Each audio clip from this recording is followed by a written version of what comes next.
6 یا 8 قرآن کی تخلیق کے دنوں کا ایک علمی جائزہ۔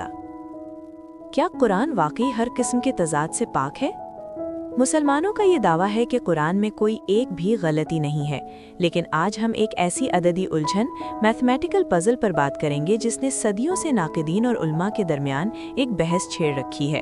مقصد کسی کی دل آزاری نہیں، بلکہ صرف اس دعوے کی تحقیق کرنا ہے کہ کیا قرآن کا حساب منطقی طور پر درست ہے۔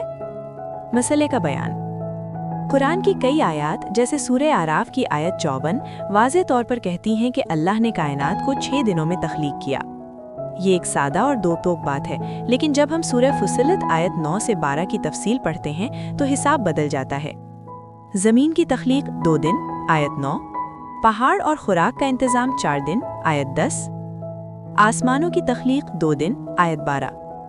اب اگر ہم ان کو جمع کریں 2 جمع 4 جمع 2 برابر 8 دن۔ سوال یہ ہے کہ اگر کل وقت 6 دن تھا تو تفصیل میں یہ 8 دن کیوں بن رہے ہیں؟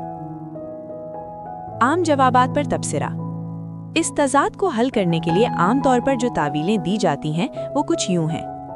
پہلی دلیل، کہا جاتا ہے کہ 4 دنوں میں پہلے 2 دن شامل ہیں، مگر متن میں ایسا کوئی اشارہ نہیں ملتا۔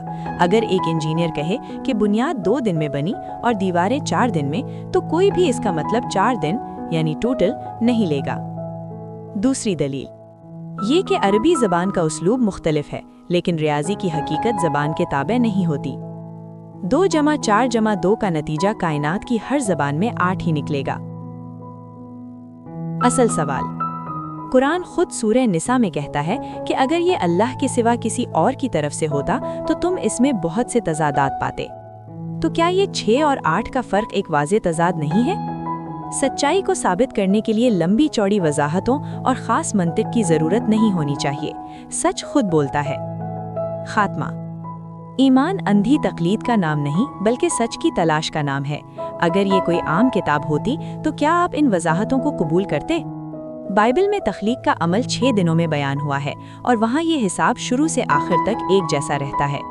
لیکن سب سے اہم بات یہ ہے کہ حقیقت کبھی سوالوں سے نہیں ڈرتی۔ اپنی رائے کا اظہار کامنٹس میں ضرور کریں اور مزید تحقیقی ویڈیوز کے لیے ہمارے ساتھ جڑے رہیں۔